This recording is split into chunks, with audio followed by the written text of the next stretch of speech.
Today we're going to show you how to successfully replace your Bigshot pouch and rubber.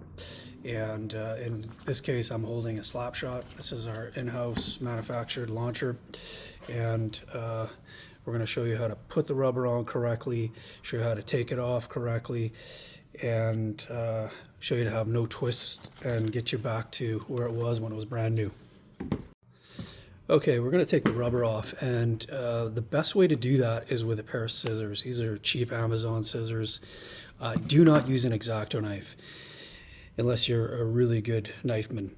What can happen is, as you're going along the shaft of the metal of the head, you can scratch it and get burrs from the X-Acto knife, and when you put on new rubber, you'll cut the inside of it and it won't last as long. So take your time with the scissors. Slowly work at it, one snip at a time, and you'll get there. It's not something you're doing every day, so it's going to take a little bit of time, but you definitely don't want to scratch the hell out of your horns here, and then your rubber's not going to last. So the key to getting the rubber on successfully is this product here, rim slip. Now on some of the instructions it says use soapy water, mix it together, put it on the shaft, etc., etc. It doesn't work as well. It's going to take you way longer to do it. If you want a nice, simple, easy way to put on the rubber, you definitely want to use a rim slip. I highly recommend it. Now, what you're looking for, if you're not too sure about your Bigshot head or Slapshot head or whatever brand you're using, if it's time to replace it, you might not be getting the performance anymore. And I'll show you the sign, what you should look for. So basically this is the end of the splice where the pouch is, and you can see the splice starting to eat itself. So eventually this is going to snap off. So when you get to this point, even when you get to this point where it starts to get smaller, it's time to change it out. And when we see signs of rubbing like that from throw line, you end up with this, and that's when it's time to replace it. Or you end up with cracking that you see on the head, the rubber on the head part, sort of around here. That's where the metal ends. You'll see cracking around there. It's time to replace it. And so anyways, I've gone ahead and removed all the rubber off of this Bigshot head, and we're going to go ahead and install, as you can see, nice and clean. We're going to go ahead and install it on a Slapshot head, and I'm going to show you how to do that. So here's a better angle of how to cut the rubber off of these scissors. You just want it a little snip at a time, little snip at a time, and then as you go you can start pulling it back and get it off relatively easily. Now you're going to buy, it's going to come like this, your Bigshot replacement pouch and rubber, or your Slapshot or whatever brand you're using. And we're going to go over to the vise, and I'm going to show you how to wrap it up and install this really easily. Okay, here is my Slapshot head, Bigshot, whatever brand you're using, and it's all the same. We're going to wrap it with an old sock. Make sure that, or a rag or whatever, just make sure that it's got enough thickness on it so you're not going to do any damage when you put it into the vise. So I'm going to wrap it up.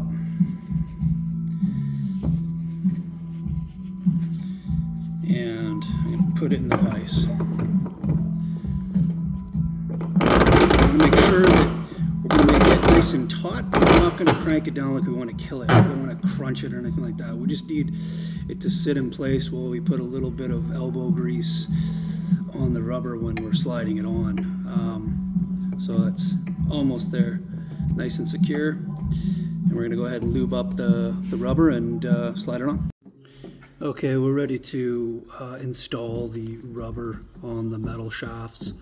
And one thing I forgot to mention was you want you see that there?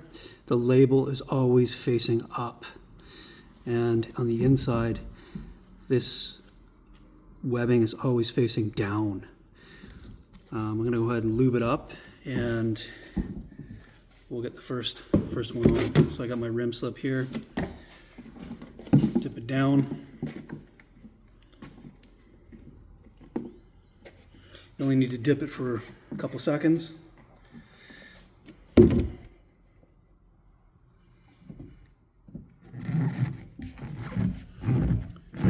nice and easy to get it on. Go with number 2. Let it soak for a little bit.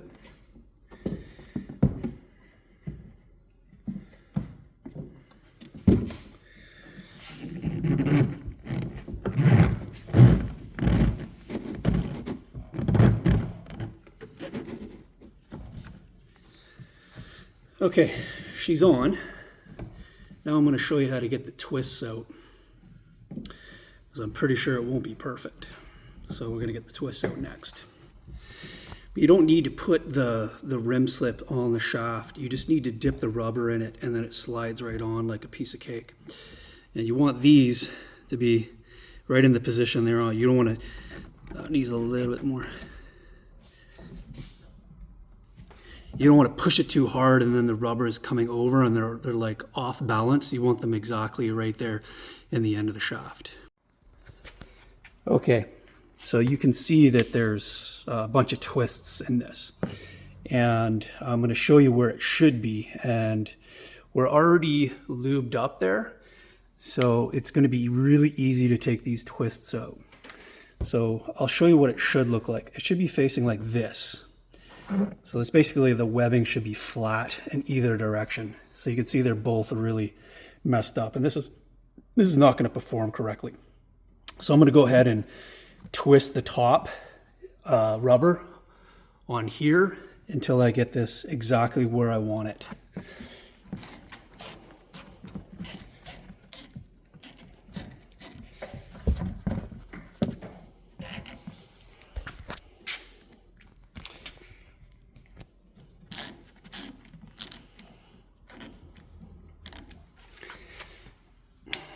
There you go. So these are perfect now, and you can see it's flat and it's flat on either side. So when I'm coming down, it's nice and perfect, like in a triangle. You can see a triangle there untwisted. And I'm going to go ahead, and you might want to have to adjust these so you see how there's nice slack in here like that. That's how you want it. So there's even distribution on both sides. That's pretty much it in a nutshell. Some rim slip, a little bit of patience, and that's all there is to it. And we'll go show you the finished product. Okay, there you go. Straightened out. So the key to this is letting this sit for 6 to 8 hours. So there's still lubrication in there from the rim slip, or soapy water, or whatever you're using. Like I said before, I would use the rim slip. It's just way easier to get it on. You're going to want to wait 6 to 8 hours. I just wait 24 hours before you use it. If I go outside and I use this right now, these are going to slide off. So the lubrication has to basically evaporate out. So I would just wait overnight. And there you go. How to change your Bigshot, Slapshot, whatever launcher you're using, rubber. Simple, easy way to do it. See you next time.